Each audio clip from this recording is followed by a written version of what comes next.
حسین کے لیے رونا بھی سنت۔ ام سلمہ سے آپ نے فرمایا ام سلمہ آج ایک فرشتہ ملنے آ رہا ہے بہت خاص، کسی کو دروازے کسی کو اندر نہیں آنے دینا۔ حضرت ام سلمہ پیرے پہ کھڑی ہو، تھوڑی دیر میں حسین آ گئے، چھوٹے بچے معصوم ابھی، اندر جانے لگے، انہوں نے روک دیا، وہ رونے لگے، وہ روئے تو انہوں نے چھوڑ دیا۔ تھوڑی دیر کے بعد اندر سے میرے نبی کے زور زور سے رونے کی آواز آئی۔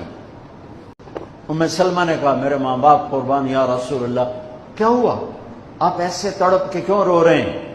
تو آپ نے روتی آواز میں کہا، بہتے آنسوؤں کے ساتھ، کپ کپاتے بدن کے ساتھ، کہ ام سلمہ یہ فرشتہ جو مجھے ملنے آیا تھا یہ میرے بچے کو دیکھ کر کہہ رہا ہے کہ آپ کی امت اس بچے کو قتل کر دے گی، اور جہاں اس کا خون گرے گا وہ مٹی مجھے دکھائی ہے۔ اس نے کہا میں اس لیے اس پہ رو رہا ہوں، ابھی تو وہ شہید نہیں ہوئے اور رویا جا رہا ہے، تو ہم تو ان کی شہادت پہ روتے ہیں بھائی۔